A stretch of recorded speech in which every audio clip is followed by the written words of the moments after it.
ബംഗ്ലാദേശിലെ സ്ഥിതിഗതികൾ രൂക്ഷമാവുകയാണ്. ഈ സാഹചര്യത്തിൽ ഹിന്ദു യുവാവിനെ കൊലപ്പെടുത്തിയ സംഭവത്തിൽ പ്രതികരിച്ചുകൊണ്ട് ആന്ധ്രാപ്രദേശ് ഉപമുഖ്യമന്ത്രി പവൻ കല്യാൺ രംഗത്ത്. ന്യൂനപക്ഷങ്ങൾക്ക് നേരെയുള്ള ആക്രമണം വർദ്ധിച്ചു വരുന്ന സാഹചര്യം കണക്കിലെടുത്തുകൊണ്ടാണ് അദ്ദേഹം ഈ ഒരു പ്രതികരണം അറിയിച്ചിരിക്കുന്നത്.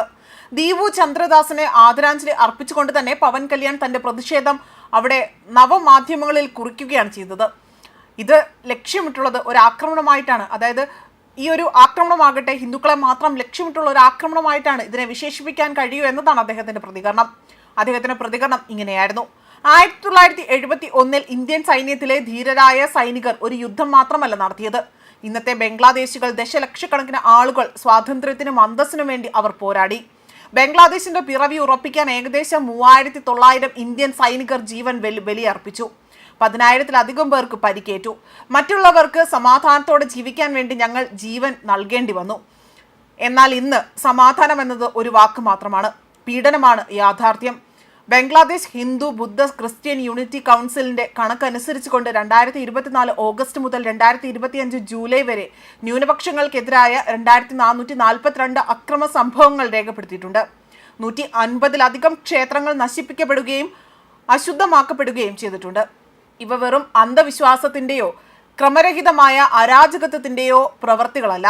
ഇതൊരു സമൂഹത്തിന്റെ വിശ്വാസത്തിനും അതിന്റെ നിലയുറപ്പുള്ള ആ ഒരു അവകാശത്തിനും നേരെയുള്ള മനഃപൂർവ്വവും ലക്ഷ്യം വെച്ചുള്ള ആക്രമണമാണ് എന്ന് അദ്ദേഹം വ്യക്തമായി തന്നെ ഇവിടെ എടുത്തു പറയുകയാണ് ചെയ്തിരിക്കുന്നത്. അതേസമയം ഇതിനു പുറമെ തന്നെ നമ്മുടെ നിശബ്ദത പാലിക്കാൻ, അതായത് നമുക്ക് നിശബ്ദത പാലിക്കാൻ കഴിയില്ല. ബംഗ്ലാദേശ് നേതൃത്വത്തോട് വെറും അപലപിക്കുന്നതിനപ്പുറം പോയിക്കൊണ്ട് സമാധാനം പുനഃസ്ഥാപിക്കാൻ ഞാൻ അഭ്യർത്ഥിക്കുകയാണ്. ഓരോ ഹിന്ദു ബുദ്ധ ക്രിസ്ത്യൻ പൗരന്മാരുടെ സുരക്ഷ നിങ്ങൾ ഉറപ്പാക്കണം. ഭയങ്കരമായ അല്ലെങ്കിൽ ഭയാനകമായ മെമ്മറൈസിംഗ് സംഭവത്തിലെ കുറ്റവാളികളെ കഠിനമായി തന്നെ ശിക്ഷിക്കണം. ഒരു ജനക്കൂട്ടവും ആ ഒരു നിയമത്തിന് അതിരല്ല എന്ന് തെളിയിക്കണമെന്നും ബംഗ്ലാദേശിലെ ന്യൂനപക്ഷങ്ങളുടെ ദുരവസ്ഥയിൽ ശ്രദ്ധ ചെലുത്തണമെന്ന് ലോക നേതാക്കളോടും അന്താരാഷ്ട്ര സമൂഹത്തോടും മനുഷ്യാവകാശ കമ്മീഷനോടും ഐക്യരാഷ്ട്രസഭയോടും ഞാൻ അഭ്യർത്ഥിക്കുന്നതായി തന്നെ അദ്ദേഹം വ്യക്തമാക്കുകയാണ് ചെയ്തിരിക്കുന്നത്.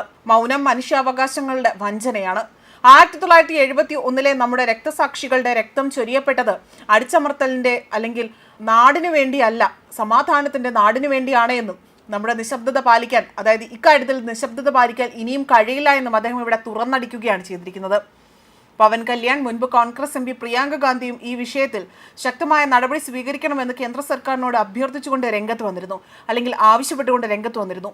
എന്നാൽ അതിനെതിരെ ഉയർന്ന പ്രതിഷേധമാകട്ടെ പ്രിയങ്ക ഗാന്ധിയോട് ഇവിടെ എല്ലാവരും കോൺഗ്രസ് നേതാക്കൾ ഇത്തരത്തിൽ കാണിക്കുന്ന പ്രവൃത്തിയോട് പ്രതികരിച്ചത് ഇങ്ങനെയാണ്. പ്രിയങ്ക ഗാന്ധിക്ക് എപ്പോൾ മുതലാണ് ഹിന്ദുക്കളോട് ഇത്രയധികം സ്നേഹം വന്നു തുടങ്ങിയത് എന്നതായിരുന്നു അവർ പ്രതികരണമായി അറിയിച്ചതും. ന്യൂസ് ഡെസ്ക് കർമ്മ ന്യൂസ്.